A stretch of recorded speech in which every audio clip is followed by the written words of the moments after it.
Saudi, nagsimula kami nung pandemic 2020. Kasama natin si Sir.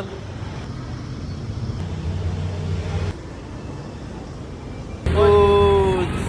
Alam nyo ba guys, napadayo nga ako dito sa Tropicana Garden City, Sumulong Highway, Marikina City, para tikman ang masarap at authentic na biryani. At dito yan matatagpuan sa Flavors of Saudi. At sabi nila, kapag kumain ka daw dito, para ka daw nagpunta sa ibang bansa. At no need mo na daw na pumunta sa mamahalin restaurant, makakain ng biryani at kebab. Dahil sa Flavor of Saudi, matitikman mo na sa murang halaga. Makakasigurado kayo na masasarap ang sinaserve nila dito. Dahil legit na chef ang may-ari nito at siya mismo ang gumagawa. O diba? At ang gwapo pa. Hala ko artista At ito naman yung kanilang menu na sobrang dami yung pwede yung pagpilian. At in fairness guys, yung mga price nila hindi naman ganun kamahalan. Sobrang affordable lang. Tapos isa pang nagustuhan ko sa biryani nila only yung rice nila. Grabe naman yun, solve ka talaga. At may Gcash din sila na pwede kang magbayad. Kasama natin si Sir Timothy Ganados, ang Arabian chef ng Flavors of Saudi.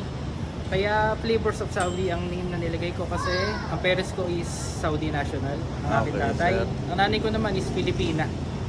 Ay sir, curious lang ako, ano po ba yung kebab nyo? Ano bang ano yan sir, last? Okay, itong chicken kebab namin na sariling version namin, which is ano siya, pure chicken breast, marinated. Hindi siya gawa sa giniling, wala preservatives na may kasamang onions and tomatoes. Okay. Sir, araw-araw po ba kayong bukas dito sir? Anong oras po ba kayo nag-i-start dito? Open po kami ng Monday to Saturday, 9 a.m. to 9 p.m. Everyday po yon sir? Monday to Saturday only. Ah. Pag Sunday, sarado. Okay. Sarado every Sunday. Sir, Timothy, saan po ba ito matatagpuan? Dito lang sir sa tapat ng SNR, Marikina, Tropicana Garden, Marketplace at Town. Thank you po sir. Alam nyo ba, sobrang nakaka-proud at nakaka-inspire si Sir. Kabila ng pagka-busy niya sa store nila, hands-on pa siya sa tindahan nila. Hindi sila nakalimot tumulong sa mga street children. Bigay sila ng libreng tubig at libreng tinapay. Yan naman pala pinagpapala kasi ang buti ng puso niya. At dapat tularan ng lahat. Siya rin ang nagpapaalala na maging mabuti sa kapwa. Saludo po ako sa inyo, Sir Timothy. Wapo na, mabait pa. Saudi, nagsimula kami nung pandemic 2020, na nawalan ng work pansamantala, na nung nagkaroon tayo ng malalang pandemic. Kaya dito na buhay Flavors of Saudi. Dito ko siya nasimulan, tapos in 2024 nagkaroon na kami ng shop dito sa Tropicana Garden. Thank you sir. Grabe guys, itsura at amoy pa lang niya, mukha na siyang masarap. Ito ang ano namin, roasted Saudi biryani, Saudi style na chicken biryani from India. Kaya siya roasted kasi ni-roast namin siya dito sa aming griller na may charcoal, smoke and grill. Tapos ang ginagamit kong kanin, magtataka kayo, hindi basmati rice, dinorado rice or jasmine rice kasi we support local Filipino farmers. Kaya binibili namin yung mga kanin na hindi export para makatulong tayo. Magkano yan sir? Yung price nito is 188 pesos. Pag kinain dito, only rice siya. Okay. Thank you, sir.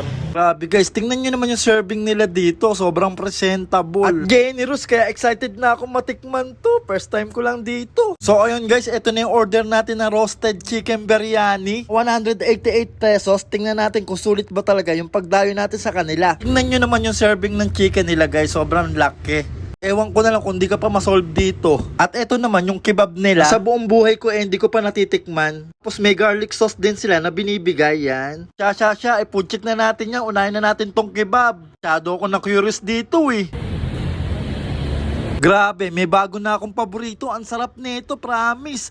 Sobrang goods quality. At yung sauce na nilagay nila sobrang perfect match. Okay, next ko naman tong roasted chicken biryani nila. Wala muna akong ilalagay na kahit na ano dito. Para natural lang. Wow, grabe, panalo. At yung chicken niya sobrang lambot at ang lasa. At yung tipo ng lasa niya pandayuhan talaga. Sobrang good sa akin ito, quality. Tikman din natin yung kanin nila.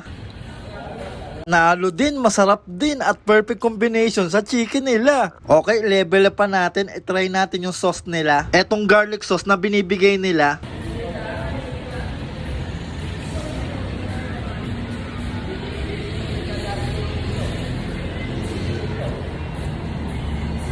Grabe, mas lalong nag-level up, mas lalong sumarap. Sobrang goods quality. Syempre may panulak din tayong vanilla coke float nila.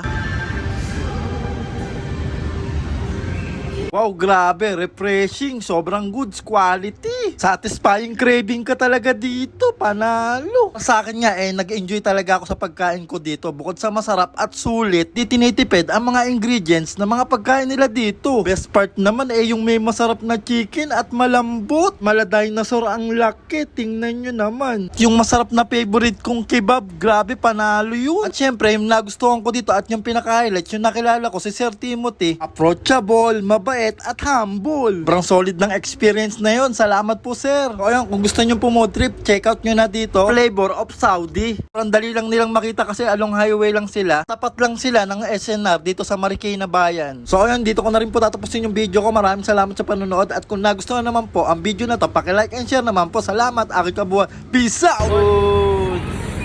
Sa next vlog ba? Sipag magtututulog, kaya pita ka puyat. Imbis magbanat ng buto, nagbanat ng butong may kasamang ikab. Ganong katamad, sabay-aba sa magaling, magabang na malalaglag. At nagtataka ka pa kapag sabay sa mawala ka na nakakapkap. Clap, clap, clap, ang hilig mo sa teka muna. Kaya imbis sa lapian nakuha mo muta. Punto ko sana makuha, na baka sa kakahiga mo ay diyan ka makuba. Ano